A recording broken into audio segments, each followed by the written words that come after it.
kita akan membahas tentang alamat atau ciri-ciri wanita-wanita yang akan menjadi penghuni neraka dan wanita-wanita yang akan menjadi penghuni surga.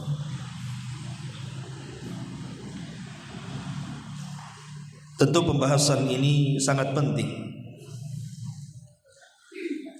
karena seorang mukmin, baik laki-laki ataupun perempuan,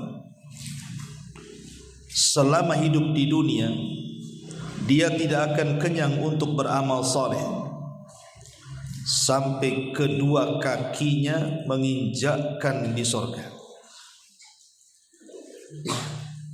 Bahkan Abu Bakar Siddiq radhiyallahu anhu pernah mengatakan, kalau hanya satu kakiku yang masuk ke dalam surga dan kaki yang satunya belum menginjakkan surga, aku belum pernah merasa aman sampai dua-duanya menginjakkan surga. Artinya seorang muslim ataupun muslimah tidak boleh kenyang dalam beramal selama masih hidup di dunia, sampai betul-betul kedua kakinya betul-betul menginjak surga. Baik, kita akan masuk pada tema yang pertama tentang ciri-ciri wanita penghuni neraka. Bicara soal neraka, ma'asyiral muslimat yang dimuliakan Allah Subhanahu wa taala, neraka ini satu tempat yang Allah Subhanahu wa taala sediakan kepada orang-orang kafir dan kalangan ahli maksiat dari kalangan ahli tauhid. Dan posisi neraka itu di bawah dasar bumi, sementara posisi surga itu di atas langit. Bicara soal wanita-wanita yang akan menghuni neraka ini, sebenarnya wanita masuk surga itu lebih mudah dibandingkan laki-laki. Saya ulangi, wanita kalau ingin masuk surga itu lebih mudah dibandingkan laki-laki meraih surga. Mana dalilnya? Nabi sallallahu alaihi wasallam bersabda, "Idza shallatil mar'atu khamsaha wa shamat syahraha wa hafizat farjaha wa ata'at ba'laha qila laha udkhulil jannah min ayyi abwabi ats-tsamaniyati syi'ti." Kata Nabi SAW, apabila seorang wanita itu menjaga solat 5 waktunya, kemudian yang kedua menjaga puasa Ramadannya, kemudian yang ketiga menjaga kemaluannya, dan yang keempat taat kepada suaminya, maka akan dikatakan kepada wanita itu, silahkan masuk surga dari 8 pintu yang kau sukai. Subhanallah. Laki-laki masuk dari 8 pintu itu bukan mudah, tapi wanita mudah dan dipersilahkan masuk dari 8 pintu surga sesuai yang ibu-ibu kehendaki, asal melaksanakan 4 perkara. Pertama, menjaga solat 5 waktu. Yang kedua, menjaga puasa Ramadan. Yang ketiga, menjaga kemaluan. Dan yang keempat, menjaga atau taat kepada suaminya.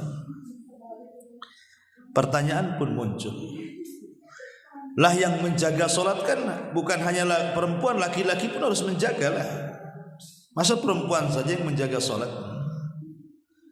Ataupun puasa Ramadan, laki-laki pun harus menjaga juga lah. Kenapa kemudian yang ditekankan perempuan di sini?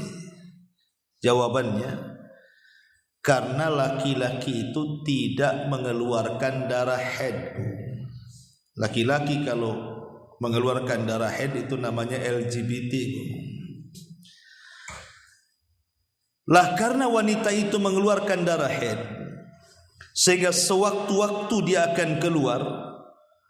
Kalau sampai tidak tahu kebiasaan keluar darah haid itu, bisa saja dia meninggalkan sholat dengan sengaja, dan itu dosa besar. Pamannya nih, dalam 1 bulan mungkin ibu yang ada yang keluar haid di awal atau di akhir bulan, ibu sudah tahu jadwalnya, bahwa dalam minggu-minggu ini pasti akan keluar darah haid. Lah karena ada kebiasaan, terkadang seorang wanita itu terkadang nggak perhatian soal itu. Datang waktu zuhur, tahu ini waktu-waktunya haid akan keluar, entah mungkin ibu merasa mulas atau apa gitu kan, mesti ada tanda-tanda kan bu. Tapi ibu biarkan saja, nanti kan zuhur masih lama, masih jam 3. Akhirnya kemudian ibu sholat zuhur 2:30. Ketika mau sholat zuhur 2:30 keluar pula darah haid. Akhirnya ibu meninggalkan sholat kan, karena melalaikan sholat. Ya. Masyaallah muslimat yang dimuliakan Allah Azza wa Jalla. Dari situ kenapa kemudian Islam sangat menegaskan kepada para wanita untuk menjaga sholat. Kalau sudah tahu dekat-dekat waktu haid itu, jangan pernah mengulur-ngulurkan waktu. Dikhawatirkan kalau mengulur-ngulur waktu tadi, mau sholat tiba-tiba keluar darah haidnya. Sama dengan puasa, mengqadha puasa kan. Setiap Ramadan pasti ibu punya hutang. Lah kadang-kadang membayar hutang Ramadan itu, ada seorang wanita yang malas, sampai nunggu Sya'ban tahun depan belum dibayar-bayar hutangnya. Ketika sudah mendekati Ramadan, sibuk bayar hutang, rupanya keluar haid. Akhirnya masuk ke Ramadan berikutnya. Lah dari sini Rasul mengatakan, apabila seorang wanita menjaga sholatnya, menjaga puasa Ramadannya, dan menjaga kemaluannya serta taat kepada suaminya, silahkan masuk surga dari 8 pintu sorga yang dia sukai. Dari sini 4 perkara saja seorang wanita itu mudah masuk surga. Kalau laki-laki ini kan macam-macam amalannya, itu masuk surga itu berat. Tetapi masalahnya, wanita ini dimudahkan masuk surga, tapi kenapa pula yang banyak di neraka itu pula perempuan? Jadi dalam peristiwa Isra Mi'raj, Nabi SAW pernah diperlihatkan ketika Rasul melihat-lihat neraka itu.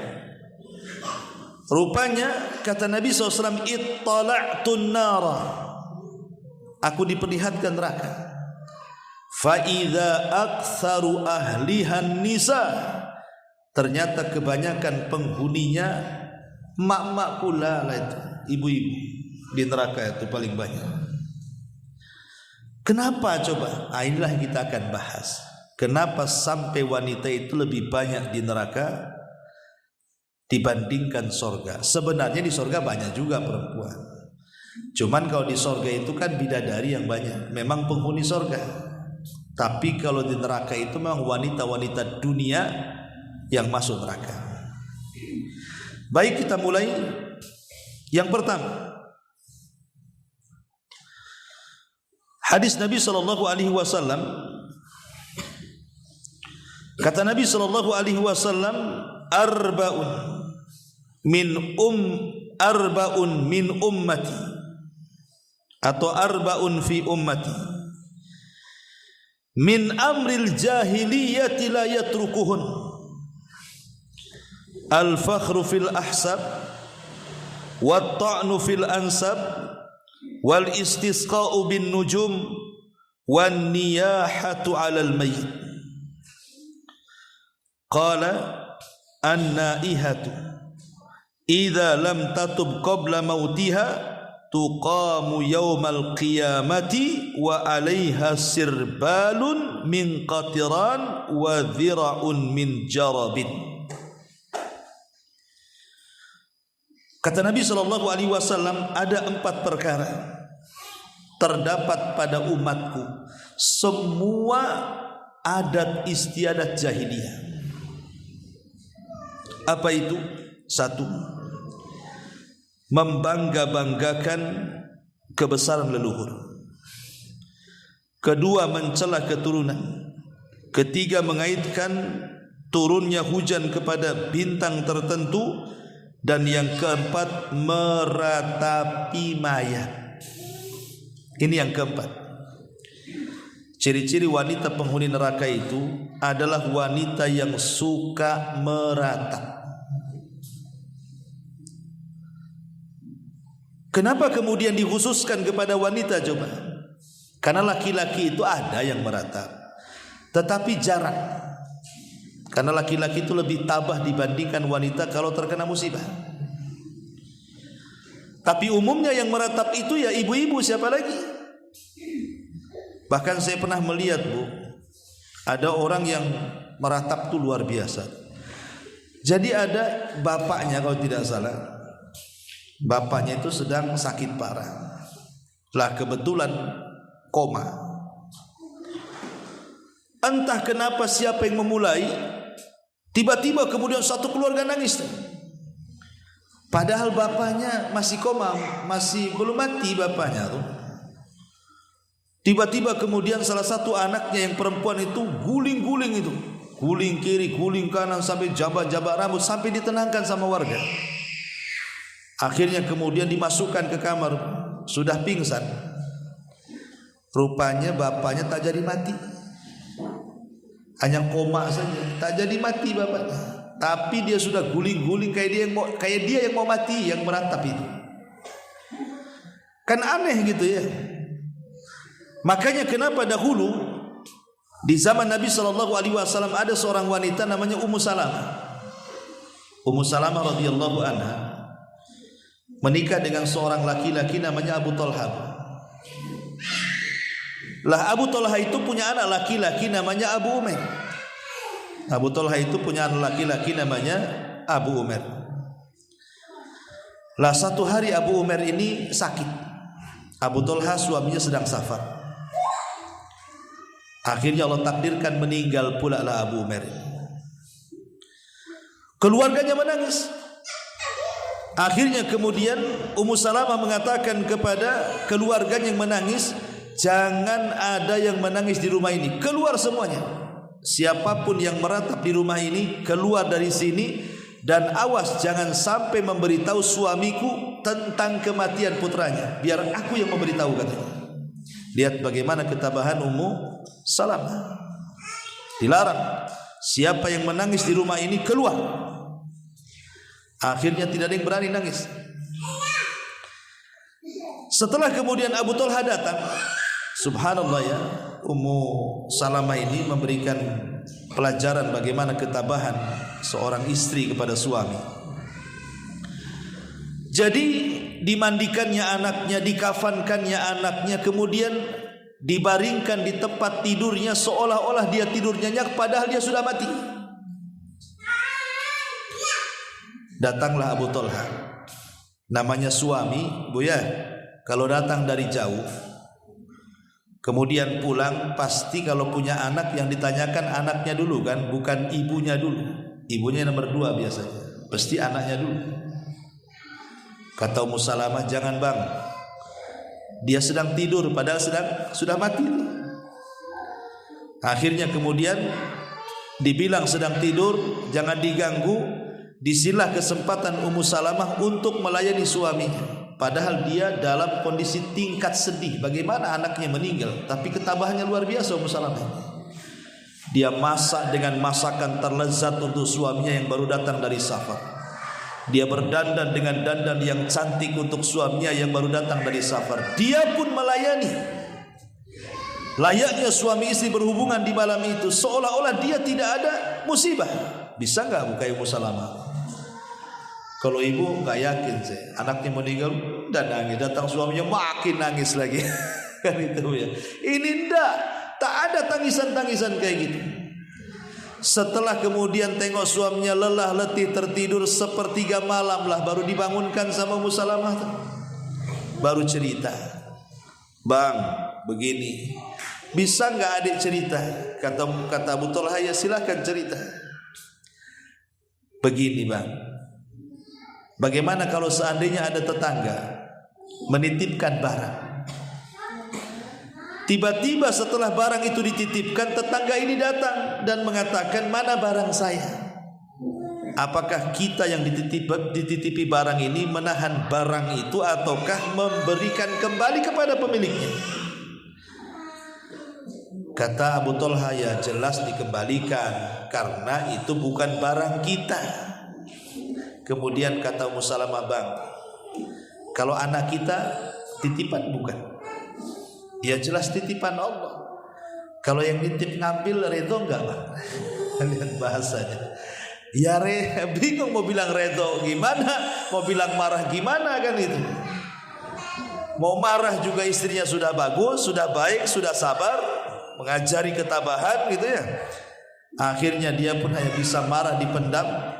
Kemudian keesokan harinya datang kepada Rasul, kemudian menceritakan kesabaran istrinya, dan Rasul pun mendoakan, Allahumma barik lakuma fi lailatikuma. Ya Allah, semoga Allah berkahi engkau di malam hari ketika kalian berdua melakukan hubungan. Akhirnya Allah ganti itu anak-anaknya Abu Thalha itu dari Abu Umair yang meninggal. Akhirnya banyak anak-anaknya lahir dan menjadi orang-orang hebat. Lihat ketabahan seorang Ummu Sulaim ketika menghadapi suaminya Abu Thalha dan kematian putranya Abu Umair. Ma'asyiral muslimat yang dimuliakan Allah Subhanahu wa taala. Jadi yang pertama, gimana? Oh gitu. Pelan-pelan aja. Iya, pelan aja. Slow saja. Oke. Maksudnya biar cepat itu biar cepat kelar. Jadi cepat pulangnya ibu-ibu tuh. Oke, yang pertama Andiah, kita lambati volumenya. Yang kedua, jadi wanita yang suka niyahah, ibu ya, niyahah itu suka meratap. Nangis gak apa-apa kalau ada kematian, tapi jangan meratap. Meratap itu seolah-olah menolak takdir. Seperti mamanya suaminya meninggal, kemudian mengatakan, aduh siapa nanti yang kasih makan saya, kasih makan anak saya. Seolah-olah suami yang ngasih makan. Itu namanya menolak takdir namanya. Tak boleh, apalagi sampai guling-guling kan bu ya. Guling sana, guling sini, cakar sana, cakar sini, robek sana, robek sini, gunting sana, gunting sini. Nah, itu masalah. Ini yang pertama. Yang kedua, hadis Nabi SAW, sinfani min ahlin nar lam arahuma qaumun ma'ahum siyatun ka'adnabil baqar yadribuna bihan nas wa nisa'un kasiyatun 'ariyatun mumilatun ma'ilatun ru'usuhunna ka aslimatil bukhtil ma'ilah la yadkhulnal jannah wa la yajidna rihaha wa inna rihaha la yajidu masirata kadza wa kadza. Hadis yang kedua, kata Nabi, ada dua kelompok dari penduduk neraka yang belum pernah aku lihat sebelumnya. Artinya di zaman Nabi enggak ada kelompok ini, adanya di zaman kita. Yang pertama, satu kaum yang memiliki cambuk seperti ekor sapi untuk memukul manusia. Dan yang kedua, di sini letaknya para wanita yang berpakaian tapi telanjang. Kemudian kalau berjalan berlenggak-lenggok, seraya kepala mereka seperti punuk-punuk unta yang miring. Wanita seperti ini tidak akan masuk surga, alias masuk neraka, dan tidak akan mencium bau sorga, padahal bau sorga itu tercium dari jarak sekian dan sekian. Jadi ciri-ciri wanita penghuni neraka yang kedua apa bu? wanita-wanita yang berpakaian tapi telanjang. Maksudnya apa berpakaian tapi telanjang? Kita tahu bahwa kewajiban seorang wanita itu kan menutup aurat kan? Kewajiban seorang wanita itu menutup aurat. Dan itu disebutkan di banyak ayat dalam Al-Quran perintah tentang menggunakan hijab. Makanya kemudian Nabi SAW melarang sekali umatnya di zaman itu, di zaman beliau, untuk melakukan tabarruj. Sampai Allah turunkan ayat khusus, wala tabarrujna tabarrujal jahiliyatil ula. Janganlah kalian berdandan seperti dandanan jahiliyah yang pertama. Seperti apa dandanan orang jahiliyah itu? Ulama tafsir banyak mengatakan, jadi orang jahiliyah itu berdandan itu mereka memperlihatkan rambut depannya, kemudian memperlihatkan lehernya, kemudian memperlihatkan perhiasan yang ada di kakinya. Jadi orang-orang jahiliyah itu yang terlihat kalau dandan itu rambutnya nampak sikit dari depan, kemudian lehernya, kemudian kakinya, dan perhiasan kalung yang ada di kakinya yang ada bunyinya itu, Bu. Kalau sambil jalan itu ada bunyinya dia. Itulah yang disebut dengan tabarruj. Tabarrujnya orang jahiliyah. Lah yang seperti ini saja Al-Quran turun, wala tabarrujna tabarrujal jahiliyah. Jangan tabarruj ala jahiliyah. Padahal tabarrujnya orang jahiliyah cuma menampakkan rambut, leher dan kaki dengan perhiasan yang bunyi. Coba lihat hari ini wanita-wanita yang di luar-luar sana itu yang nampak apa saja? Bukan rambut saja, bukan leher saja, bukan kaki saja, semua nampak. Berarti wanita-wanita di zaman sekarang kan lebih parah dibandingkan wanita jahiliyah kan, Bu? Wanita jahiliyah itu aja dilarang tabarrujnya seperti itu. Itulah dandanan orang jahiliyah, masih tertutup badannya, cuman leher dengan rambutnya tampak dan kakinya. Tapi wanita-wanita di zaman sekarang semuanya nampak. Pakaian udah kurang bahan, robek-robek sana sini kan gitu ya. Kadang-kadang ketat, transparan, macam-macam. Kadang ada bukaan semuanya. Lah ini lebih jahiliyah dibandingkan jahiliyah. Jahiliyah saja masihlah nutup-nutup, walaupun leher sama kepala nampak gitu ya. Lah ini kan bahaya. Lah sifat-sifat wanita seperti ini kata Rasul tidak akan masuk sorga, artinya masuk neraka, padahal bau sorga itu tercium sekian dan sekian. Jangan lagi cerita sorga, baunya saja tidak. Na'udzubillah. Ini yang kedua. Wanita, ciri-ciri wanita penghuni neraka adalah wanita-wanita yang berpakaian tapi telanjang. Bahkan musibahnya hari ini, lihat pakaian-pakaian laki-laki yang dipakai perempuan. Perempuan dah pakai lepis, pakai jeans, pakai kaos itu kan. Laki-lakinya pula pakai daster.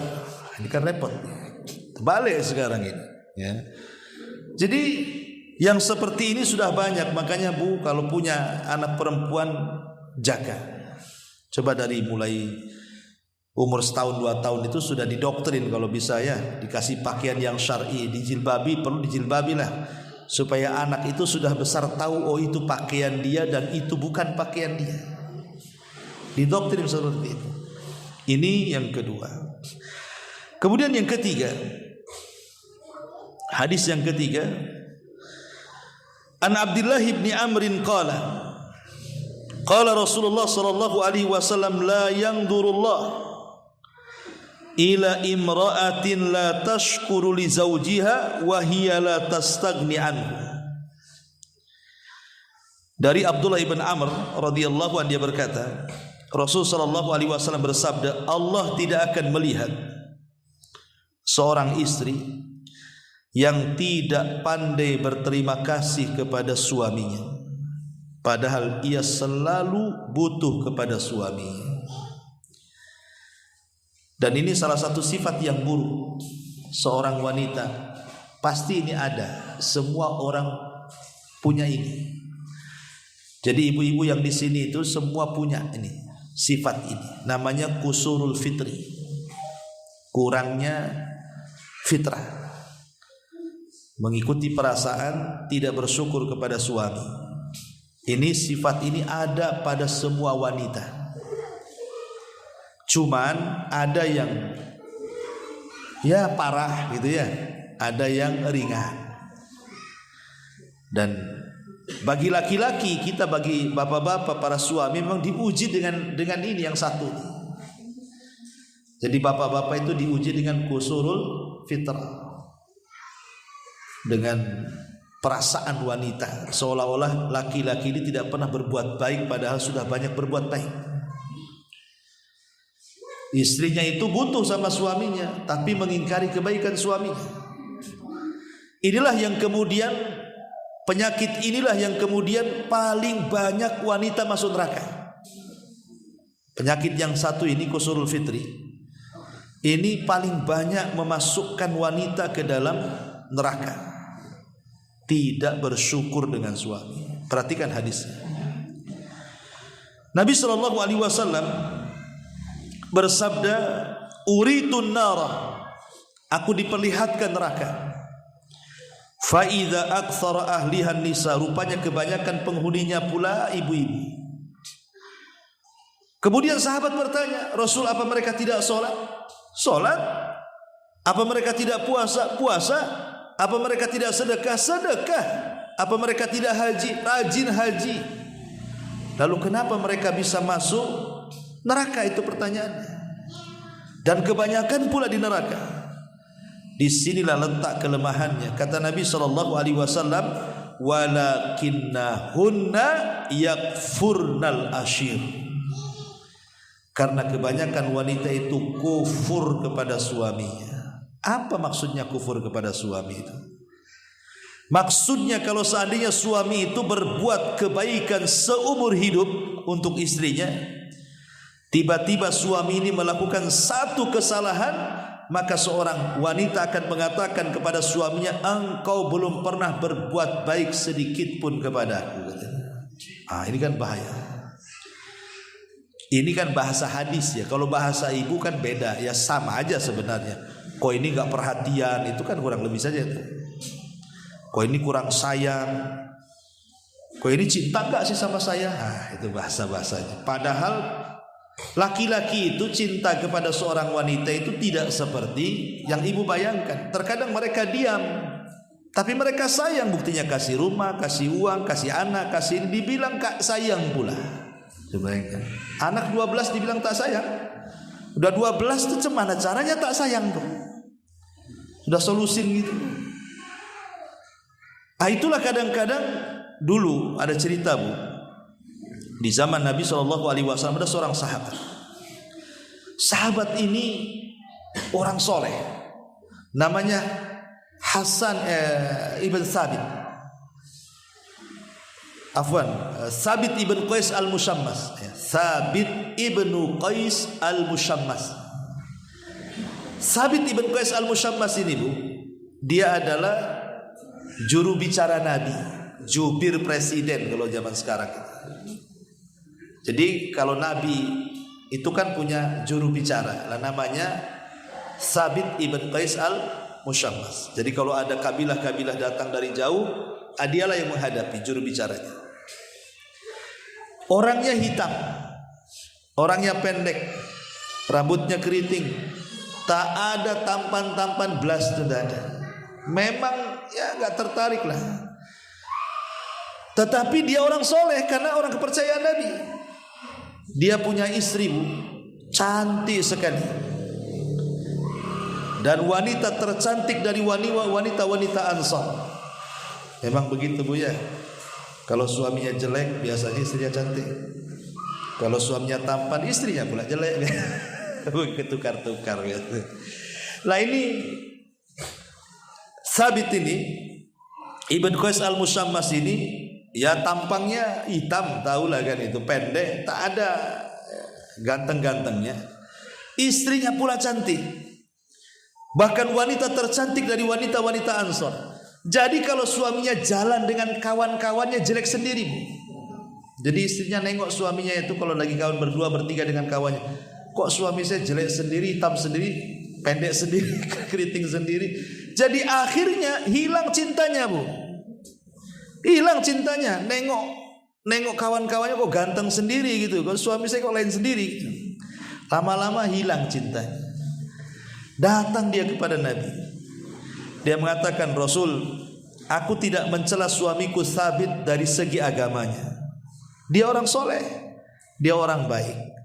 Tapi aku takut kufur dengan suamiku karena hilang rasa cintaku kepadanya. Aku tidak bisa melayani dia.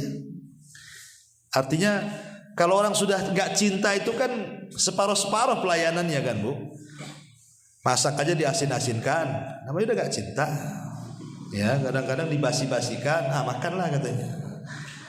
Jadi akhirnya dia mengatakan, kata Rasul, jadi maumu apa? Kata istrinya, saya mau cerai wahai Rasul. Oh jangan. Enggak mau cerai. Akhirnya kata Rasul, baik, tapi tunggu dulu suamimu datang. Dipanggillah Thabit ini. Kata Rasul, Thabit, lihat tuh istrimu mau minta cerai. Ya enggak maulah, istrinya cantik. Tapi bagaimana istrinya? Sudah maksa mau minta cerai. Ya Thabit terdiamlah. Akhirnya kemudian Rasul mengatakan kepada istrinya, maukah engkau kembalikan maharnya? Lah maharnya Thabit ini bukan biasa, hektaran kebun kurma. Zaman itu kan kekayaan dilihat dari kebun, dari kurma. Mau enggak kau kembalikan kebunnya sebagai maharnya? Kata wanita ini, mau wahai Rasul, saya akan kembalikan maharnya. Coba orang dulu itu mengajarkan kalau memberi mahar itu besar. Ya, kalau bapak-bapak ibu nggak yakin, paling seperangkat alat sholat biasanya. Kalau seperangkat alat masjid masih mahal, kan ada ampli, ada toa, Bu ya. Seperangkat alat sholat pula. Intinya bahwa akhirnya cerailah istri Thabit dengan Thabit ini. Setelah habis masa idahnya, Bu, akhirnya istri Thabit ini dia ingin mencari suami sesuai dengan kriteria dia, yang ganteng, yang putih, yang tinggi. Pokoknya pengenlah biar kalau suaminya jalan dengan suami orang itu tidak malu-maluin gitu ya. Dapat, Bu, sesuai dengan kriteria. Dia dapat suami yang ganteng, yang tinggi, yang maco, yang macam-macam lah, yang parlente pokoknya lah. Masalahnya yang ganteng pula ada kekurangannya. Dia tidak bisa memuaskan istrinya di ranjangnya. Gak pernah puas. Bermasalah dengan seksualnya.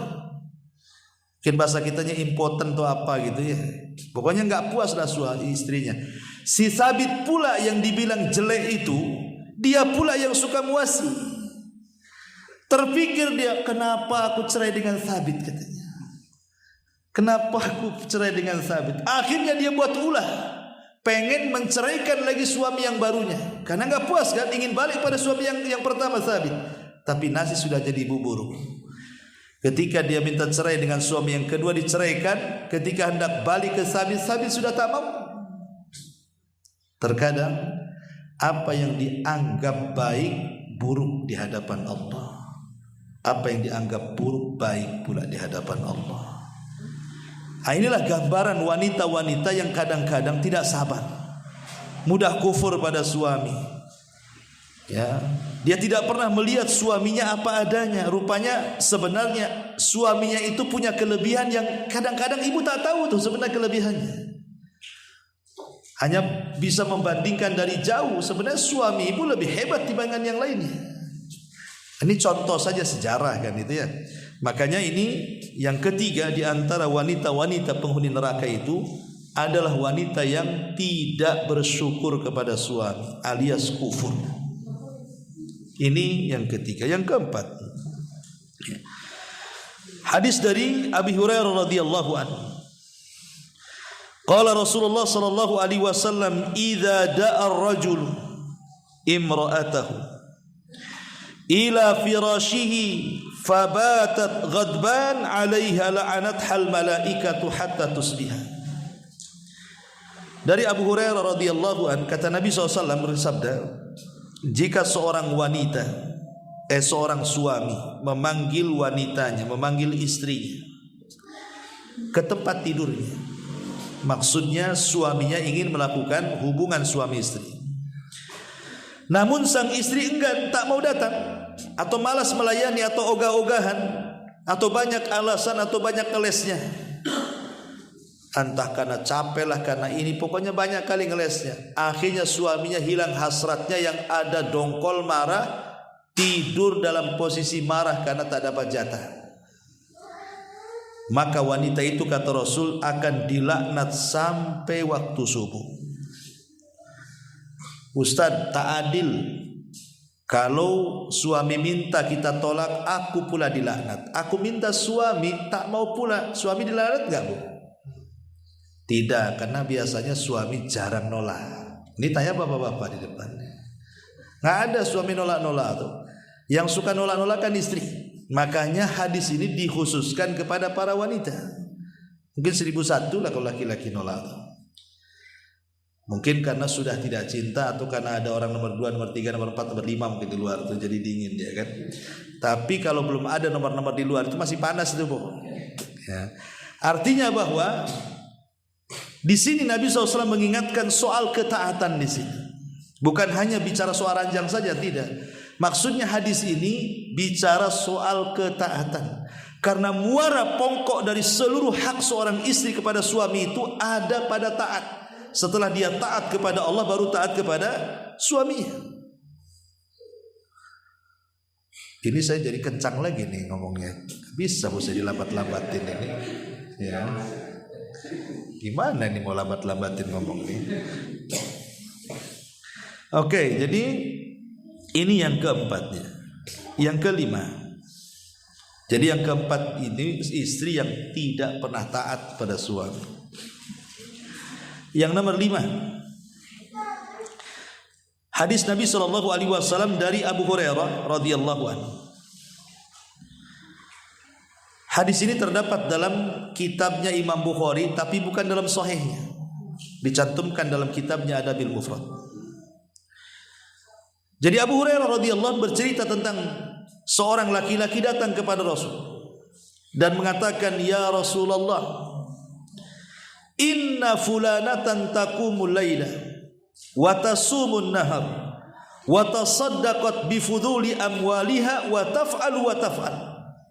Rasul, di sana ada ibu-ibu kalau malam tidak pernah tinggal sholat malam, kalau siang tidak pernah tinggal puasa sunnah, kalau ada hal-hal yang perlu disedekahi, disedekahkan hartanya tanpa batas. Dan dia pun banyak melakukan kebaikan ini dan kebajikan itu. Tapi penyakitnya satu, wahai Rasul, walakin tu'dhi jiranaha bilisaniha. Tapi lisannya setajam silet cutter sama tetangganya. Nyelekit, nyakiti tetangganya dengan lisannya. Padahal ahli sholat, ahli puasa, ahli sedekah, ahli berbuat baik, tapi ahli juga menyakiti tetangganya dengan lisannya. Apa kata Nabi? La khaira fiha. Wanita itu hilang seluruh kebaikannya. Bal hiya min ahli nar. Bahkan wanita itu akan masuk ke dalam neraka, kata Nabi. Subhanallah, ya. Wanita ini masuk neraka bukan karena berzina, bukan karena membunuh, bukan karena zalim, tidak. Wanita ini masuk neraka gara-gara lisanmu. Jadi sifat wanita yang kelima ini dari wanita-wanita penghuni neraka adalah wanita yang tidak pernah menjaga lisannya. Hati-hati, Bu, ya. Ibu harus jaga lisan. Karena rata-rata ketika bicara soal dosa lisan, kalau kita membaca hadis-hadis Nabi itu, rata-rata contohnya ibu-ibu. Ya, jarang bapak-bapak dicontohkan Nabi itu. Biasanya ibu-ibu tuh. Makanya kemudian Rasul mengatakan, percuma sholat malamnya, percuma puasa sunnahnya, percuma sedekahnya, kalau ibu tak pandai menjaga lisannya. Subhanallah, dosa lisan loh bisa menggugurkan pahala sunnahnya qiyamul lail, sunnahnya puasa sunnah, dan sunnahnya sedekah. Dari sini kita tahu bahwa kalau orang ingin betul-betul hijrah, apa kata Rasul? Al-muslimu man salimal muslimuna min lisanihi wa yadi. Kalau ibu ingin hijrah ke sunnah, maka yang pertama dihijrahkan itu bukan pakaian dulu. Kadang-kadang sibuk orang hijrah itu pakaian yang dipikir itu. Nampak cadarnya bagus, mereknya bagus, branded, langsung suaminya dikoyak-koyak, beli bang, biar mantap, ya kan? Bukan, hijrah itu bukan casing. Pakaian itu casing saja. Lebih daripada itu yang harus dihijrahkan pertama kali, Bu, setelah hati adalah lisan. Ibu hijrahkan lisan yang dulunya suka ngomong kotor gitu ya. Kan ada, Bu, saya pernah dengar, Bu, ada seorang wanita itu kalau kaget itu yang diomongkan aneh-aneh, latah gitu, ngomong apa, entah ngomong jangkrik, ngomong apa, pokoknya adalah kalau yang kaget itu kan biasanya ngomong macam-macam, kadang bahasa-bahasa kotor dikeluarkan. Berarti kalau dalam kagetnya saja dia bisa mengeluarkan kalimat kotor, berarti ketika tidak kaget lebih kotor tuh ucapannya tuh. Kagetnya aja kayak gitu ngomongnya. Kan kaget itu kan refleks dia kan, nggak sadar dia ngomong kan. Entah ngomong apa yang jorok-jorok tuh. Loh, kalau kagetnya ngomong jorok, cemana nggak kagetnya? Berarti memang kebiasaan dia itu ngomong jorok kan. Makanya biasakan kalau sudah hijrah ya jaga lisan. Contoh nih, Nabi SAW satu hari menegur Aisyah, Ummul Mukminin radhiyallahu anha. Kenapa? Karena Aisyah waktu itu sedang menjelek-jelekan madunya. Sofiyah itu kan turunan Yahudi, putra daripada Huyai ibn Akhtab, menikah dengan Nabi. Orangnya pendek tapi cantik. Aisyah ini tinggi orangnya. Jadi istri Nabi itu macam-macam, Bu. Ada yang tinggi kurus, itu Aisyah. Ada yang pendek kurus, itu Sofiyah. Ada yang gemuk, itu Hafsah. Ya. Ibu masuk ke mana tuh? Ya. Masuk ke Hafsah berarti ibu gemuk. Ya. Masuk tinggi kurus Aisyah. Masuk pendek kurus Sofiyah. Jadi nggak perlu ibu kecil hati. Wah, saya gemuk. Istri Nabi ada yang gemuk, tenang aja. Ya. Saya udah kecil lagi, kurus lagi, ada juga tuh Sofiyah. Jadi nggak perlu kecil hati. Istri Nabi macam-macam bentuk tubuhnya, nggak semua langsing, ada juga yang gemuk. Jadi Aisyah ini merasa bangga kalau tubuh dia itu semampai kayak ya model lah kalau bahasa sekarang. Jadi dia karena cemburunya dengan Sofiyah itu, karena cantik, digibahnya pula Sofiyah di hadapan Nabi. Apa kata Aisyah? Ya Rasulullah, hasbuka an Safiyata kada wa kada.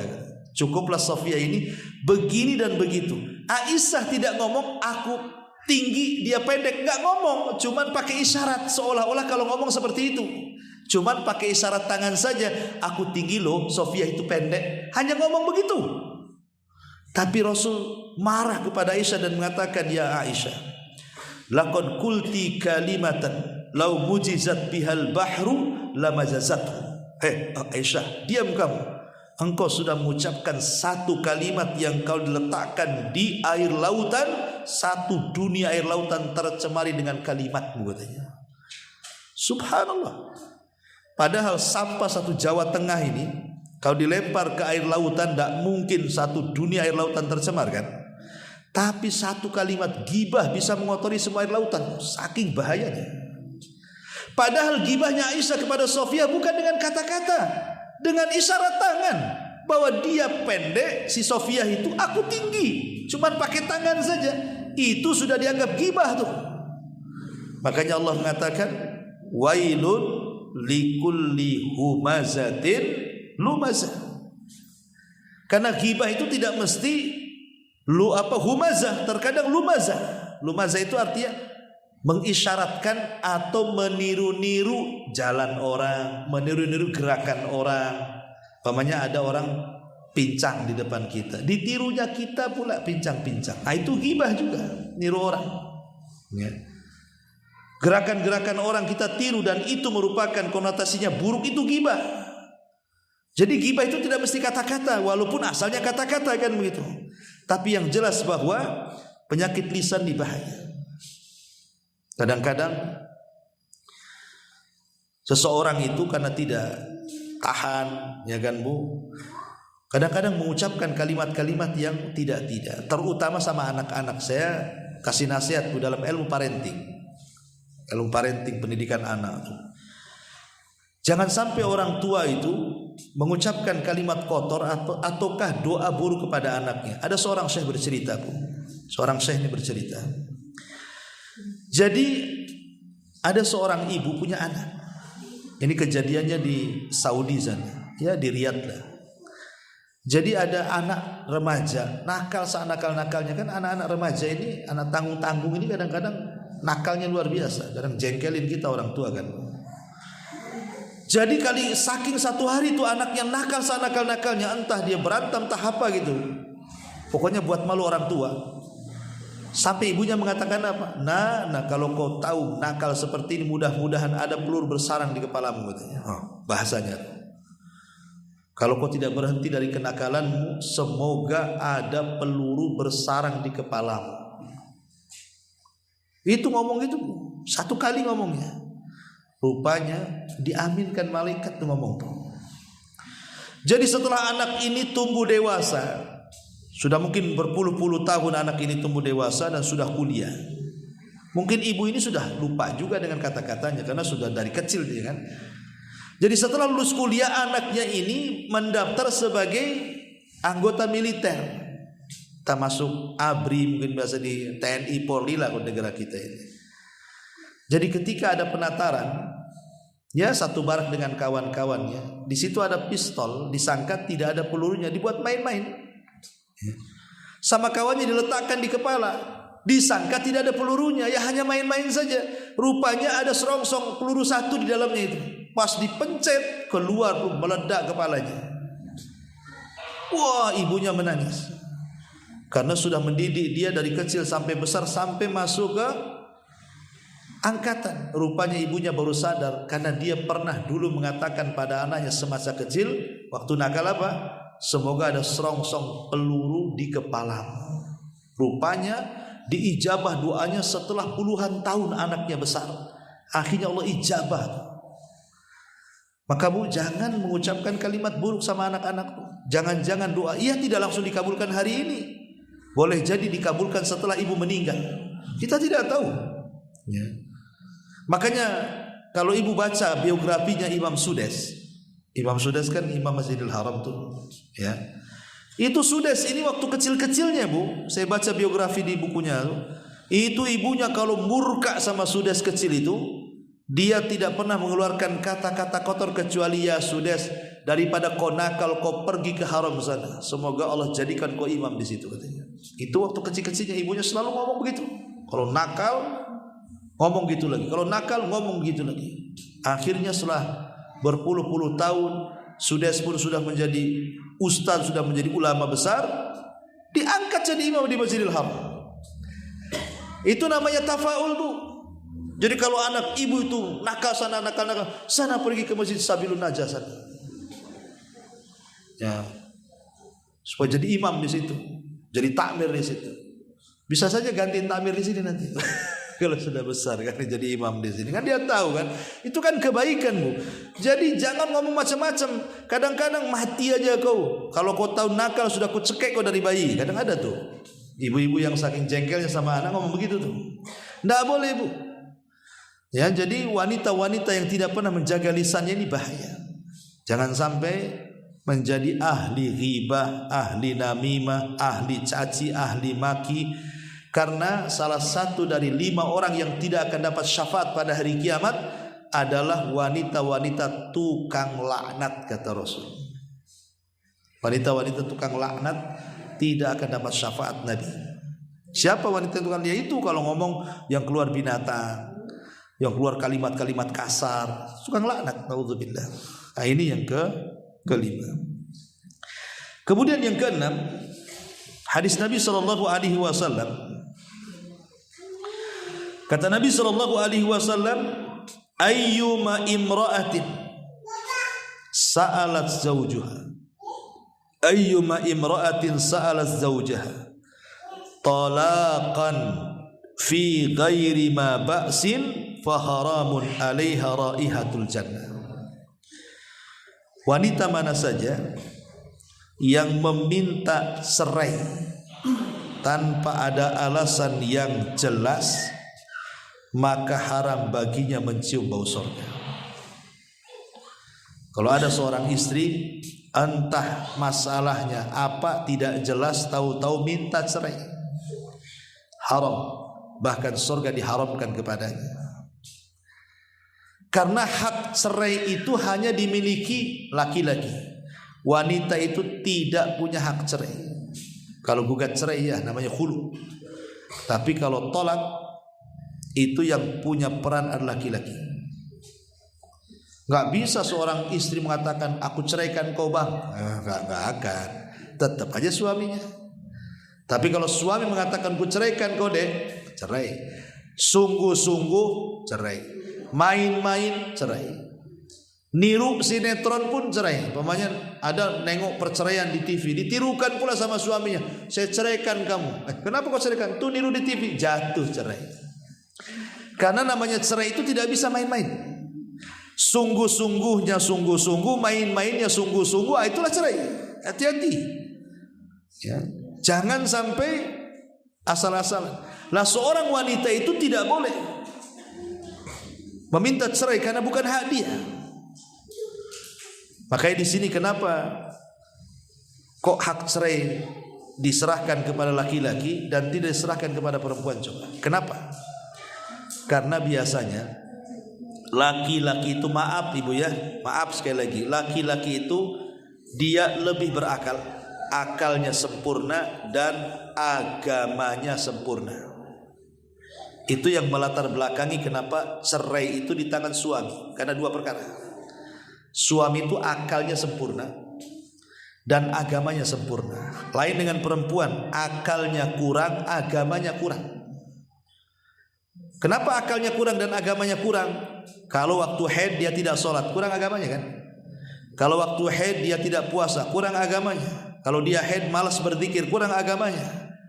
Dikatakan kurang akalnya karena wanita lebih mendahulukan perasaan dibandingkan akalnya. Kalau laki-laki terbalik, mendahulukan akal dibandingkan perasaannya.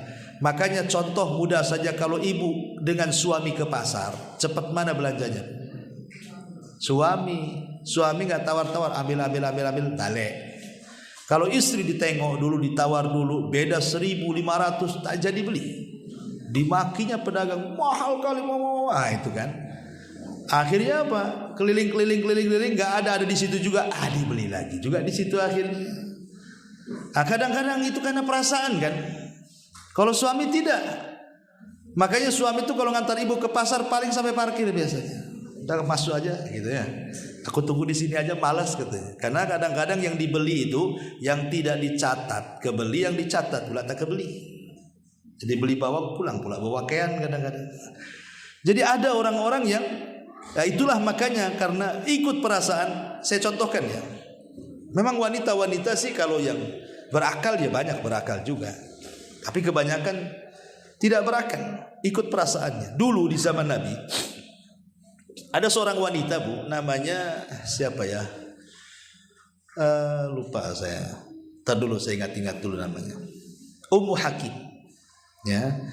Di zaman Nabi SAW ada seorang wanita namanya Haulah bintu Hakim. Haulah bintu Hakim. Haulah bintu Hakim itu kalau zaman dulu kan bukan main jodoh-jodohan ya. Kalau orang dulu itu kalau menikah itu main jodoh-jodohan. Kayak mungkin di beberapa tempat kayak di daerah Madura zaman saya dulu di sana itu masih lah tradisi jodoh-jodohan itu. Ya ada bagusnya, ada yang tidak bagusnya. Tapi kalau orang Arab biasa jodoh-jodohan itu dijodohkan dengan kerabatnya kan itu. Lah kebetulan Haulah bintu Hakim ini dijodohkan oleh kerabatnya. Kerabatnya pula akalnya kurang, ada sedikit gila-gilanya dan temperamen, orangnya suka marah ya. Pokoknya emosian suaminya itu, sudah sedikit-sedikit gila, emosian, dan wajahnya pula tak tampan, biasa saja. Coba Bu, ibu punya suami ya tampan tidak, akalnya error, pemarah Bu, apa enggak batin tuh Bu ya. Tetapi Haulah bintu Hakim ini dia sabar dengan suaminya walaupun suami seperti itu, sampai dikaruniai banyak anak akhirnya dari suaminya. Padahal suami itu agak-agak gila tuh, jelek lagi, agak gila lagi, pemarah lagi. Jadi satu hari Haulah bintu Hakim ini mungkin dia melakukan sesuatu yang membuat jengkel suaminya. Akhirnya saking jengkelnya suaminya mengeluarkan kata-kata yang menurut orang-orang jahiliyah itu kata-kata itu dianggap talak. Apa itu? Antika dhahri ummi, engkau seperti punggung ibuku katanya. Ya nanti kemudian belakangan turun surah Dhihar kan. Engkau ini seperti punggung ibuku katanya. Haulah bintu Hakim langsung menangis Bu, karena tahu kalimat itu menurut orang jahiliyah kalimat cerai. Dan dalam Islam belum ada masalahnya. Datang dia kepada Nabi, ya Rasulullah, suami saya mengatakan begini-begini, bahwa aku seperti punggung ibuku, apakah aku masih halal dengan suamiku? Kata Rasul, tidak bisa, aku sudah cerai. Tolonglah Rasul, anak-anakku banyak katanya. Lihat bagaimana berakalnya Haulah bintu Hakim. Dia wanita baik-baik, punya nasab, cantik, cerdas gitu ya. Tetapi dia tetap mempertahankan suaminya. Coba kalau ibu di posisi Haulah bintu Hakim, suaminya rada-rada gila kan gitu ya. Tak cantik, tak cakep, jelek suaminya, pendek lagi, suka marah Bu. Tahu-tahu suaminya menceraikan ibu, senanglah, bagus aku ganti suami kayak gitu. Karena wanita sekarang akalnya tak tahu diletakkan di mana ya. Tapi Haulah ini tidak, dia wanita berakal, dia tidak pernah memandang suaminya seperti itu. Dia hanya memandang anak-anaknya. Anak-anaknya banyak. Dan dia tidak hendak mencari bapak untuk anak-anaknya, karena tahu emosional bapak kandung, sak gila-gilanya bapak kandung itu masih sayang sama anaknya dibandingkan bapak bawaan. Dia berakal, tidak mau bercerai. Bolak-balik sama Nabi, pokoknya minta solusi. Kata Nabi enggak ada solusi. Subhanallah, akhirnya pengaduan Haulah bintu Hakim kepada Rasul Allah dengar. Ketika dia bercakap-cakap dengan Rasul, di sampingnya Aisyah enggak dengar apa yang diucapkan Nabi, padahal di sampingnya. Rupanya ketika itu turun surah Mujadilah. Qad sami Allahu qaulal lati tujadiluka fi zawjiha wa tashtaki ila Allah wallahu yasma'u tahawurakum, dan terus sampai selesai ayat. Satu surat turun kepada Haulah bintu Hakim. Coba lihat. Inilah wanita berakal namanya. Wanita berakal, diceraikan sama suaminya tak terima. Pengen berujuk, pengen balik. Kalau sekarang kadang-kadang aneh Bu. Kan Allah mengatakan apa? Wa in takhafuna nusuzahunna fa'idhuhunna. Kalau engkau takut istrimu melakukan perselingkuhan, selingkuh tidak mesti berzina. Mungkin selingkuh ya tidak taat, terlalu ngomongnya naik di atas suaminya dan begitu seterusnya ya. Apabila engkau melihat ada nusus di antara istrimu, penyelewengan dalam keluarga, kata Rasul apa? Nasihati. Kalau enggak pisah ranjang, kalau enggak pukul. Itu terakhir kan. Itu pun pukul bukan di wajah dan tidak berbekas. Tapi sekarang wanita-wanita di zaman sekarang saya bukan bercerita ibu-ibu di sini ya, maksudnya ibu-ibu di Batam sana. Ya. Tenang saja Bu ya. Jadi kalau wanita-wanita di sana itu, ya nggak tahu juga, kalau kurang lebih saya tak tahu ya. Tapi yang jelas bahwa sekarang itu kalau diberikan pelajaran sama suami bukan kapok, malah seneng. Yang anehnya lagi, malah sekarang istri yang ngasih pelajaran suami. Kalau lagi bertengkar itu istri yang ngasih pelajaran suami, dia yang pindah kamar, bayangkan. Harusnya kan suaminya pindah kamar. Kan aneh bukan? Ini mana suami mana istri kan gitu. Ini kan wanita sekarangnya jungkir balik semua nih. Zaman dulu kalau wanita itu dikasih punggung suami, sakit hatinya sampai di sini Bu, sampai di dada. Kalau sekarang Kau mau kasih punggung, mau enggak, mau pergi apa cuma kan, terserah kan gitu. Karena sudah hilang girohnya. Lah yang seperti ini nih yang sudah tidak ada. Makanya keberkahan sudah enggak ada dalam rumah tangga, karena sudah enggak takut sama suami. Jadi ini yang keenam ibu ya. Jangan sampai kemudian ibu meminta cerai. Kecuali kalau memang ada yang menjadikan ibu harus minta cerai, seperti suaminya zalim, tukang pukul, KDRT, tidak sholat, itu lain ceritanya ya kan. Tapi kalau nggak ada angin, nggak ada hujan, tiba-tiba minta cerai, itu haram. Ya, wanitanya terancam dengan tidak akan masuk ke dalam surga. Naudzubillah. Ini juga yang keenam. Yang ketujuh, ya. Nabi SAW bersabda, hadis yang ketujuh, hadis dari Abdullah bin Mas'ud radhiyallahu anhu. Kata Nabi SAW, la'anallahu al-washimah wal mustawshimah wan namisat wal mutanammisat wal mutafallijat lil husni al mughayyirati khalqallah. Qala fa balagha dzalika imra'atu min bani Asad yuqalu laha Ummu Ya'qub wa kanat taqra'ul Qur'an fa atathu fa qala ma hadithun ballaghani anka annaka la'antal washimat wal mustawshimat wal mutanammisat wal mutafaljilat lil husni al mughayyirat khalqallahi. Fa qala Abdullah wa mali la al'anu man la'ana Rasulullah sallallahu alaihi wasallam. Dari Abdullah bin Mas'ud radhiyallahu dia berkata, Allah melaknat siapa? Wanita-wanita yang mentato, satu, dan yang minta ditato.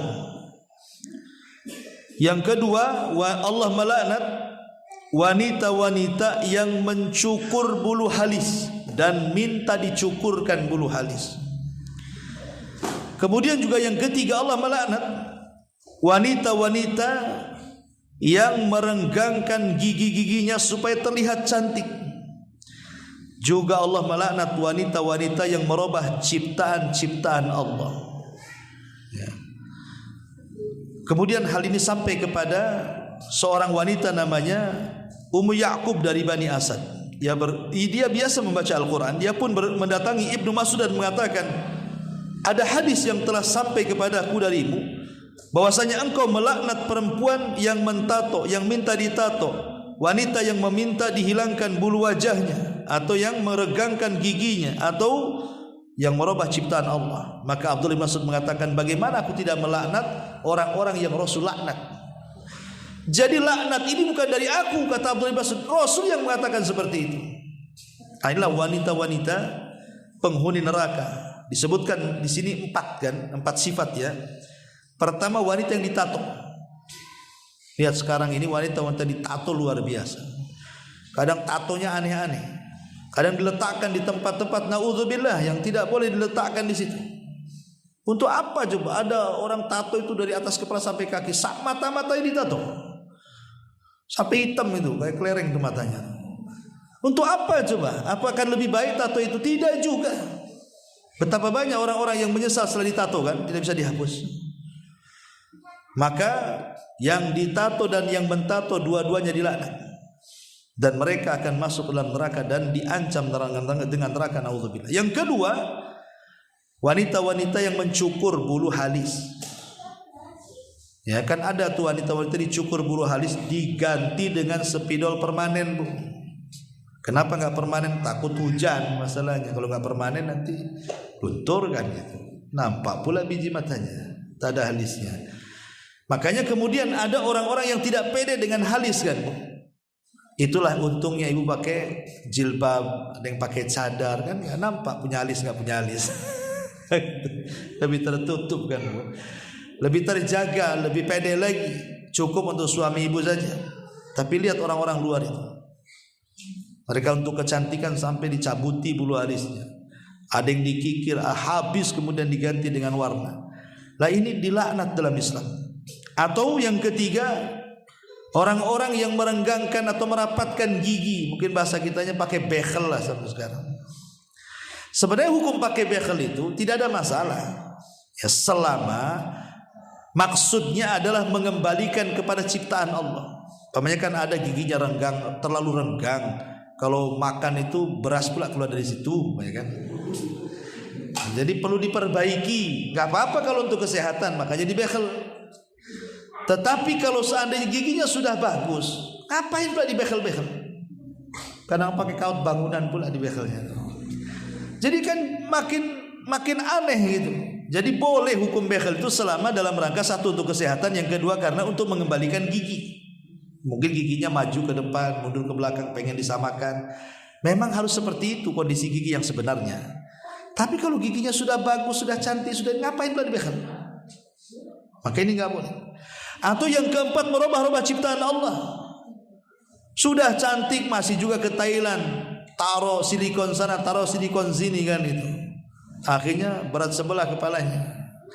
Kan banyak bu yang kayak gitu tuh, pengen cantik, umurnya sudah 60, pengen awet muda lagi, akhirnya ke Filipina, ke Thailand, ke Korea, operasi di sana kan. Ya namanya sudah tua tetap awet tua bu, nah mungkin awet muda.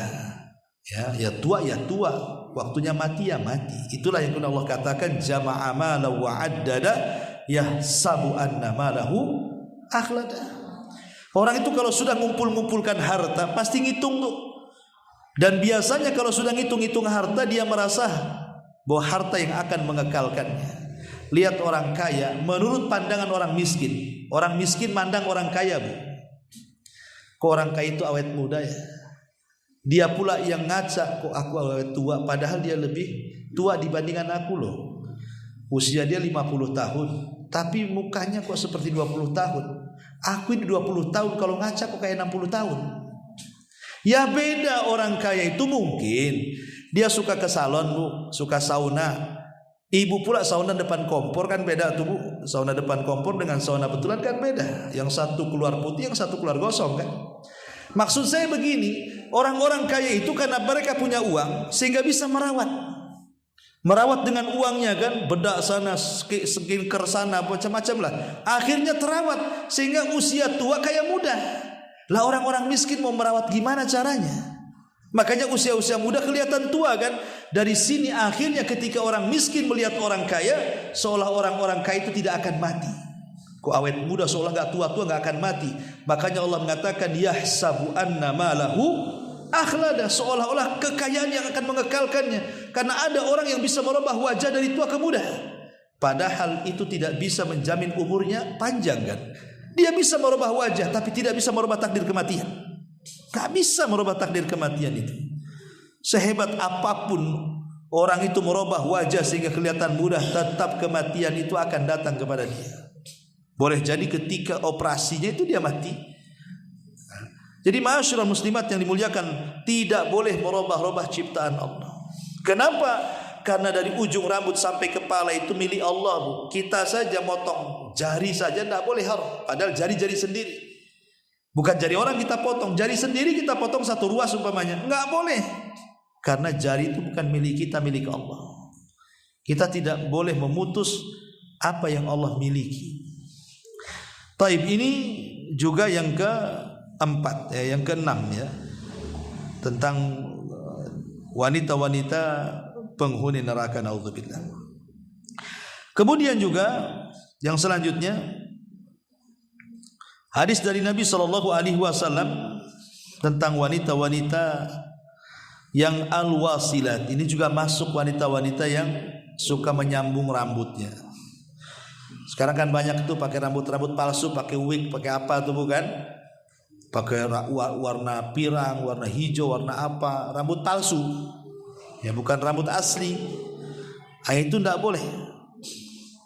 Termasuk juga hadis Nabi SAW, ayyuma mra'atin ista'tarat thumma kharajat famarra ala qaumin liyajidu rihaha fahiya zaniyatun kulla ainin zaniyah. Wanita mana saja yang memakai wewangian lalu ia keluar dan melewati para laki-laki sehingga terciumlah sebagian dari wewangian tersebut, maka wanita itu dianggap pezinah, wanita itu dianggap pezinah. Naudzubillah. Lihat, ini yang selanjutnya adalah wanita-wanita yang mereka suka menebar dengan wewangian. Ustaz, kalau enggak pakai wangi tak enak lah, apalagi ke pengajian.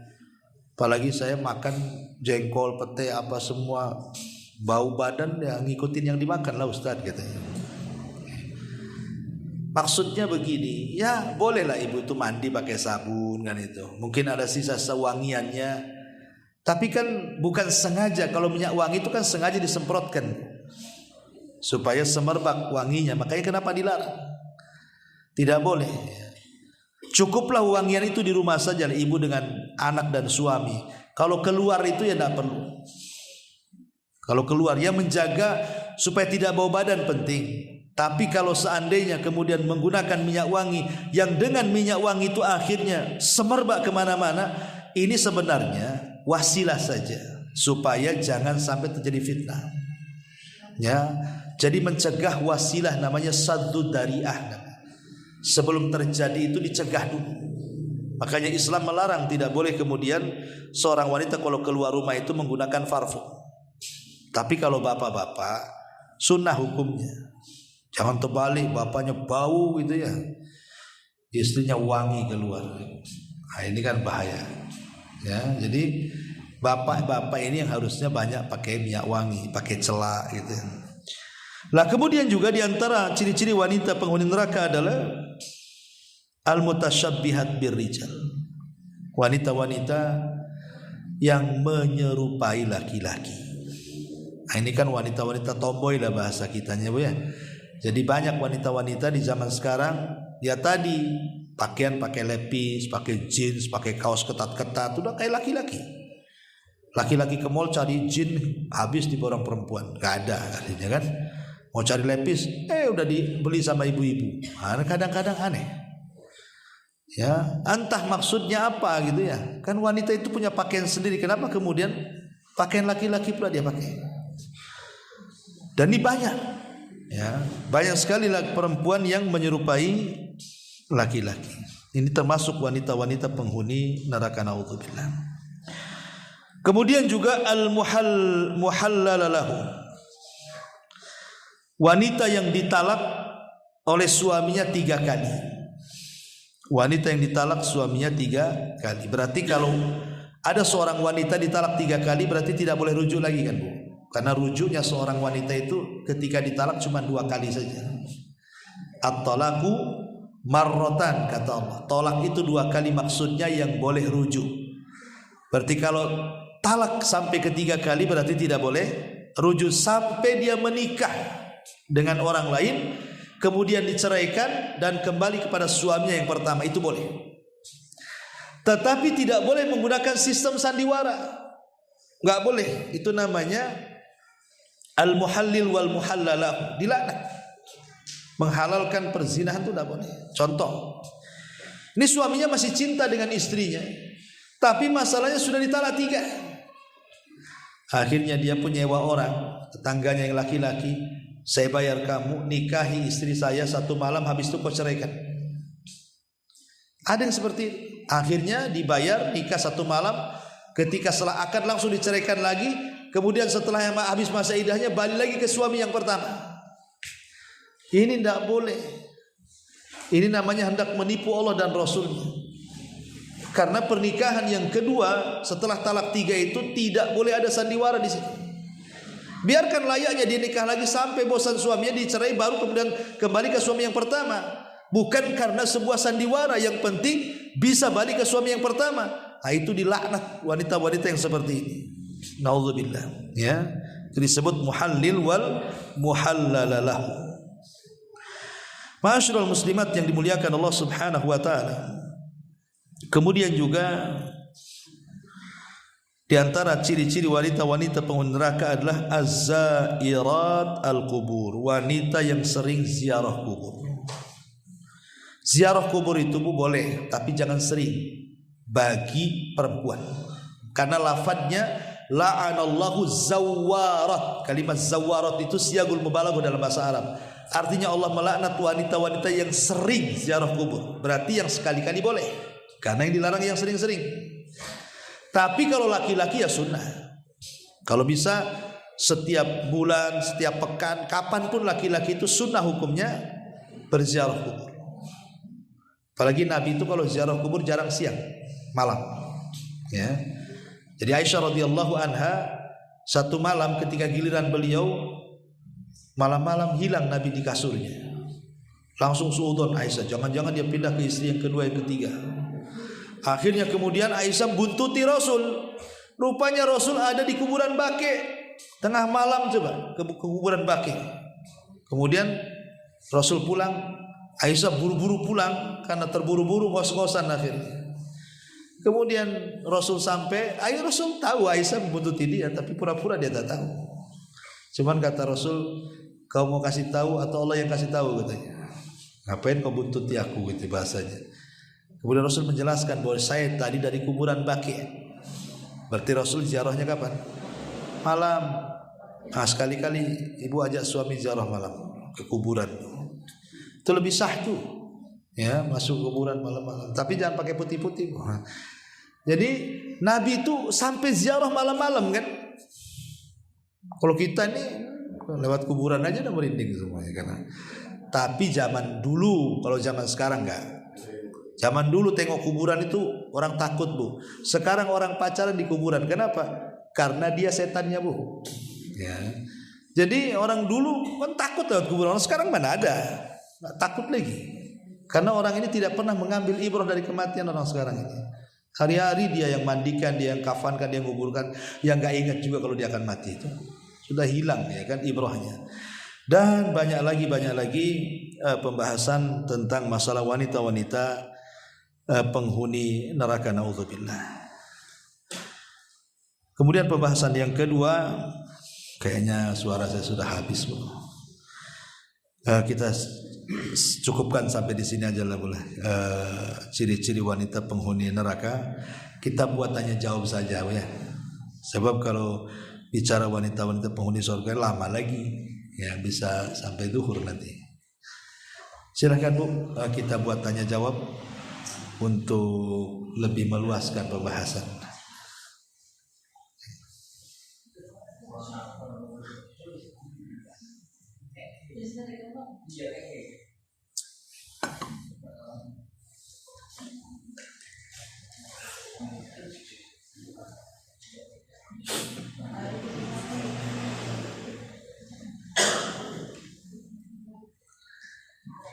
Ada?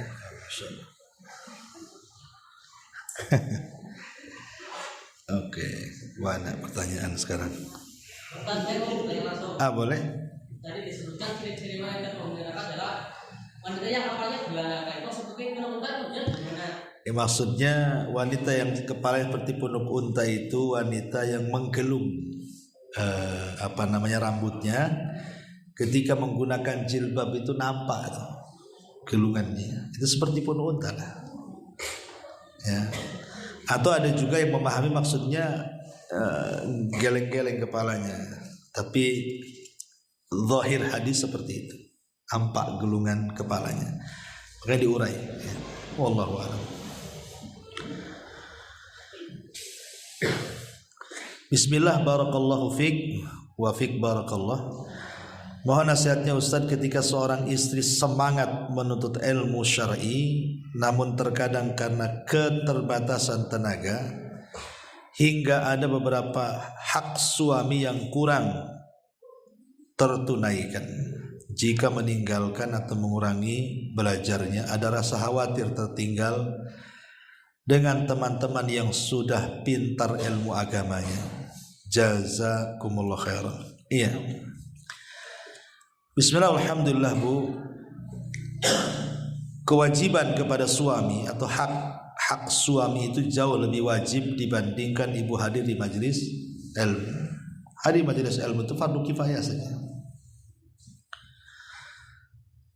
Artinya bahwa menyempurnakan hak-hak ibu kepada suami itu jauh lebih baik dan lebih berpahala dibandingkan ibu datang ke majelis ilmu. Kecuali kalau dua-duanya ibu bisa mengatur waktu. Satu sisi ibu bisa memberikan hak kepada suami secara sempurna, sisi lain ibu bisa datang ke pengajian. Alhamdulillah. Kalau bisa menggabungkan dua-duanya. Kalau tidak bisa harus memilih salah satunya, maka memberikan hak kewajiban kepada suami jauh lebih afdal, lebih berpahala, karena wajib hukumnya dibandingkan ibu datang ke pengajian. Kalau soal rasa khawatir tertinggal teman-teman yang sudah pintar, insya Allah bu, ilmu itu rizki dari Allah. Sekarang kan dunia media juga sudah berkembang. Kadang-kadang bisa diakali direkam, minta direkamkan kawannya, atau bisa lihat dari YouTube-nya, dari live-nya, kan bisa aja bu. Ya, jadi tidak ada alasan untuk tidak ngaji karena sekarang sudah ada live-nya. Ya, jadi sebaiknya lebih mengutamakan hak suami dibandingkan kemudian, karena begini, takut ibu, takut saja. Kita kan tidak tahu yang namanya setan itu, dia akan datang kepada suami memberikan was-was. Ibu asik belajar, suami pula dongkol. Ibu asik nyatat, suami aja kelaparan gak dimasakin sama ibu umpamanya. Kan percuma jadinya. Ibu ngaji kan untuk apa? Ibu ngaji itu kan supaya hak-hak ibu kepada suami itu terlaksana. Dengan adanya ilmu di pengajian itu ibu makin soleha kan. Bukan ibu kalau ngaji makin jauh dari suami, justru harusnya makin sadar hak-hak mereka lebih terpenuhi lagi. Kan tujuan ngaji itu kan bu ya. Jadi sebaiknya kalau seandainya hak suami sampai kemudian mengalahkan pengajian, sampai mengalahkan hak-hak suami, sebaiknya kurangilah pengajiannya. Cukup pakai YouTube, pakai apa aja, insyaallah itu lebih baik. Ya, wallahu a'lam. Assalamualaikum. Waalaikumsalam. Ketika suami istri yang jarak jauh, anak setiap tulisan dokter nih. Apakah setiap keluar rumah harus selalu izin ke suami walaupun hanya perginya ke pasar atau berkunjung ke rumah orang tua suami? Iyalah, etika tuh. Ya, ibu harus punya etika, harus punya akhlak ya. Salah satu etika dan akhlak itu adalah ibu minta izin sama suami. Karena banyak suami kehilangan istri gara-gara tidak izin.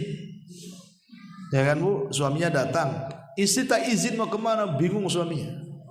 Padahal ibu lagi di rumah tetangga sebelah kan. Disangka pulang kampung, telepon orang ke kampung, mana istri, padahal tetangga sebelah. Gara-gara tidak izin tuh, sampai panik. Ya, nanti lapor polisi kehilangan, padahal di rumah sebelah. Ya. Jadi namanya minta izin itu sesuatu yang masuk pada etika hak dan kewajiban seorang istri kepada suami, supaya suami tidak was-was. Karena begini bu, ada tipe-tipe suami itu pencemburu, ya, ada tipe-tipe suami itu ya cuekan, ada tipe macam-macam tipe-tipe suami itu. Ketika ibu kemudian izin itu, minimalnya suami tahu ibu mau pergi kemana, nyarinya juga enak dan menghilangkan suudzon di situ kan. Maka nggak masalah bu, mau pergi jauh ibu izin, karena izin sama suami itu berpahala bu. Jangan dibilang bosan aku izin, enggak. Setiap ibu izin itu berpahala di situ. Bosannya justru berpahala. Maka sebaiknya minta izin. Wallahu a'lam. Ustadz, gimana menyikapi suami yang temperamental, pemarah dia, memberi nafkah hanya sekedarnya dan lebih asik dengan dunianya, main game, mancing, nongkrong. Siapa ini? Siapa ini? Apakah boleh wanita meminta cerai? Kan? Naik pula di tensinya. Ataukah bersabar lebih baik? Tapi sudahlah, rasanya kasihan juga sama suami. Jadi ngapain tanya? Iya bu, ya kalau ibu udah sabar alhamdulillah. Tapi bu, jangan gara-gara tukang mancing minta cerai. Iya Ustaz, lebih sayang sama ikannya daripada sama saya katanya. Maksudnya begini ya, Ibu berdoalah sama Allah. Kan yang membolak-balikan hati itu bukan ibu. Ibu mau cereweti kan, mau pagi, siang, sore, malam diomeli ibu, tetap yang namanya hati suami itu yang membolak-balikan Allah.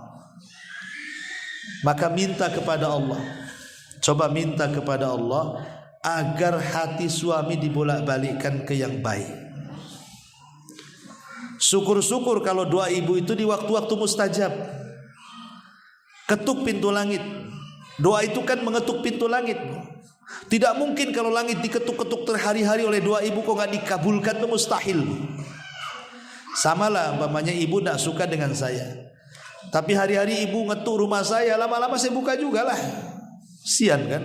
Udah seminggu dia tiap dari pagi siang sore ngetuk rumah terus. Dibuka juga lah lama-lama kan itu. Lah itu kepada makhluk. Dalam kaidah akidah itu kepada Allah mimbabil aula. Maka teruslah ketuk pintu langit itu, minta kepada Allah, lembutkan hati suami saya, Allah lembutkan hati suami supaya jangan pemarah lagi. Minta sama Allah. Tidak ada yang mustahil bagi Allah. Mustahil bagi kita, mungkin bagi Allah. Nah, itu harus dipahami. Ya, ini yang pertama. Berdoa apalagi di sepertiga malam, akhir, di waktu adzan dan qomat, di waktu ketika turun hujan, di waktu di hari Jumat setelah asar, ataupun di waktu pagi sebelum terbit matahari, itu kan waktu-waktu mustajab itu. Ya, berdoa di situ. Ini yang pertama.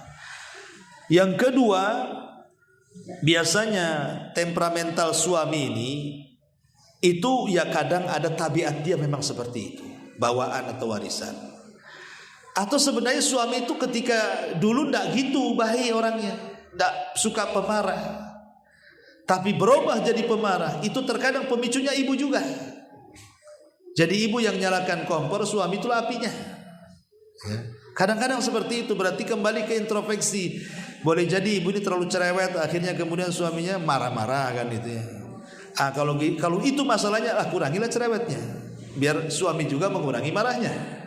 Nah, jadi al jaza min jinsil amal namanya ya, balasan itu disesuaikan dengan amalannya. Jadi lihat kenapa temperamentalnya suami itu, karena apa? Oh dia turunan, udah turunan susah lah itu mau dirubah tuh. Memang turunannya pemarah kan, bapaknya lebih pemarah lagi, anaknya mungkin kuadrat kan. Jadi satu, yang kedua tadi pelajari tabiat suami, supaya kalau tahu tabiat suami, tahu ini yang membuat marah suami ini, jangan sampai melakukan itu. Ini yang membuat senang suami ini, lakukan itu. Lama-lama bu, insya Allah kalau terus berdoa, pelajari watak suami. Kemudian yang ketiga, ya nasihat, dinasihati, nasihati bahwa main game, kalau main game memang nggak ada untungnya ya, masih untung judi slot ya daripada game ya. Main game ini apa untungnya? Dia nggak apa-apa. Nongkrong juga nggak ada. Kalau mancing mungkin lah kau dapat ikan. Kalau nggak dapat ikan ya lah, sama aja ngabisin waktu. Intinya bersabar. Betul kata ibu, bersabar. Insya Allah bu, dengan bersabar nanti satu ketika lama-lama juga pasti berubah. Kan ada waktunya bu. Allah itu menciptakan suami ibu bukan dalam satu kondisi. Saya yakin, ibu harus yakin, Allah tidak menciptakan suami ibu itu dalam satu kondisi. Mungkin sekarang memang suaminya tukang nongkrong, tukang mancing, iya hari ini. Tapi esok lusa dengan berjalannya waktu insya Allah akan berubah. Dengan doa terus, nasihat, bersabar. Ada waktunya. Tidak mungkin Allah menciptakan satu kondisi, mustahil. Ya, karena orang itu kadang tertawa, kadang menangis, kadang bahagia, kadang sedih, kadang berkumpul, kadang berpisah. Itu kewajiban manusia seperti itu, diputar-putar seperti itu. Nanti ada waktunya kalau ibu sabar pasti akan mendapatkan kebahagiaan. Ya, apalagi di ujung pertanyaan, tapi sudahlah, nggak masalah katanya, ya, selesai jadi. Ya. Baik, assalamualaikum warahmatullahi wabarakatuh. Afwan Ustaz, ana izin bertanya. Tafadhali. Jika suatu saat ana dipinang oleh seorang laki-laki yang baik agama dan akhlaknya. Jadi jika suatu saat ana dipinang oleh seorang laki-laki yang baik agama dan akhlaknya, kemudian Ana berkeinginan jika setelah menikah nanti ingin hidup mandiri bersama suami. Akan tetapi saat ana berdiskusi dengan orang tua ana terkait hal tersebut, orang tua ana seperti belum ikhlas jika ana pisah rumah dengan mereka.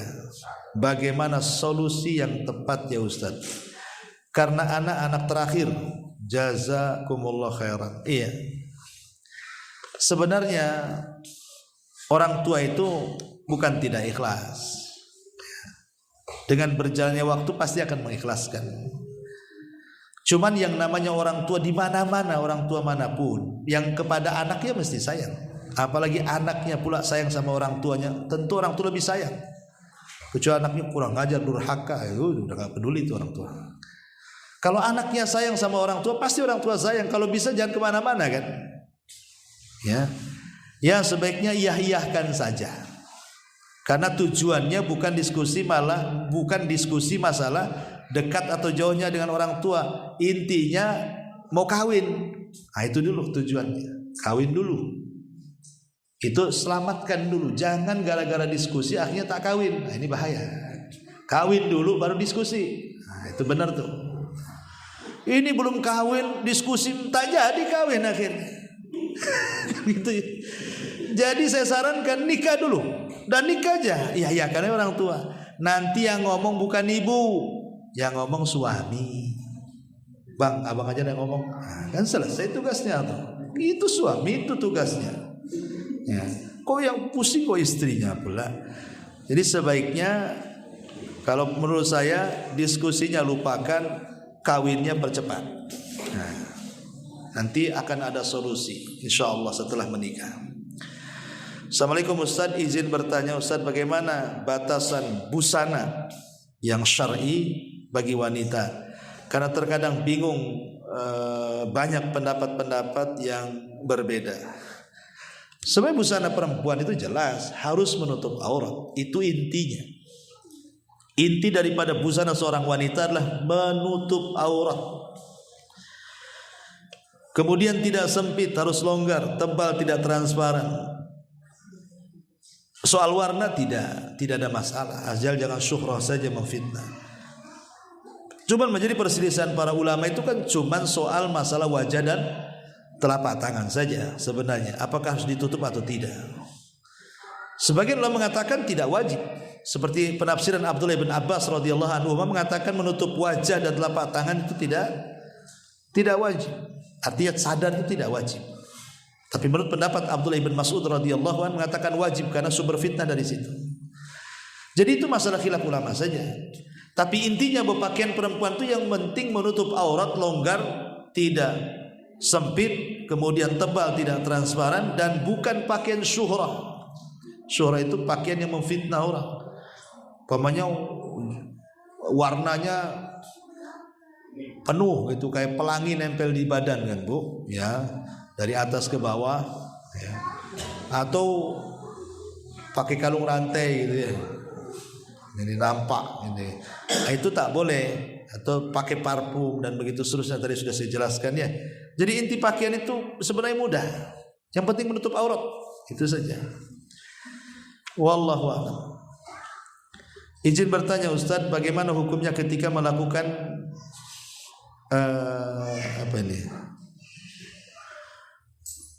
ketika melakukan perasaan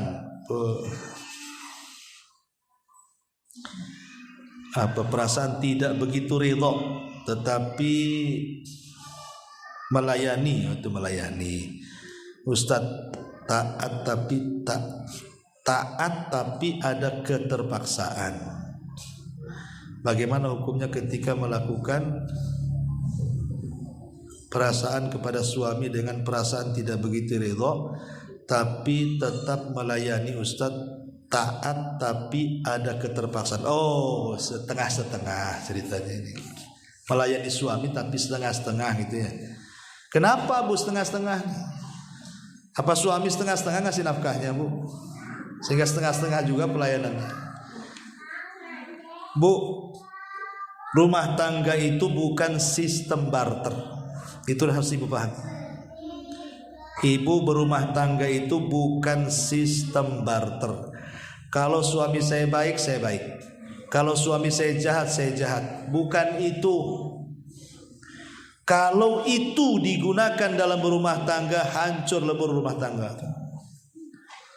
Rumah tangga itu ladang mencari pahala. Suami jahat, tidak apa-apa, tetap saya baik. Suami saya tidak melayani saya tetap melayani suami. Karena yang menyuruh ibu berumah tangga itu bukan orang tua, tapi Allah.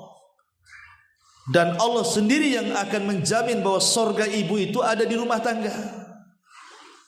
Jadi rumah tangga itu jangan menggunakan sistem barter, nggak akan jalan.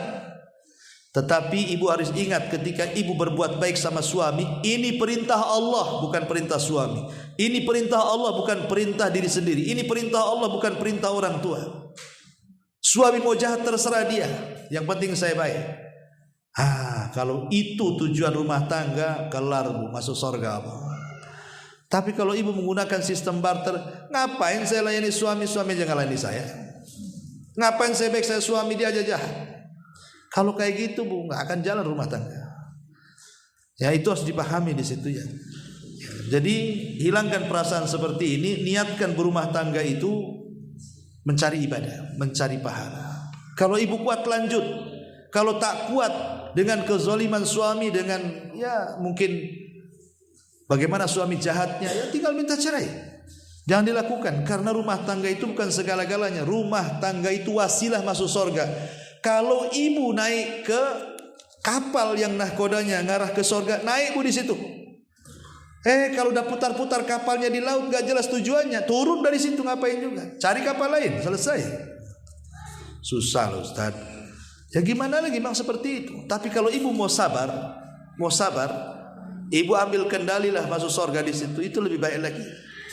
Ya, jadi harus dipahami bahwa rumah tangga itu bukan menggunakan sistem barter, tapi rumah tangga dibangun di atas ibadah. Wallahu a'lam.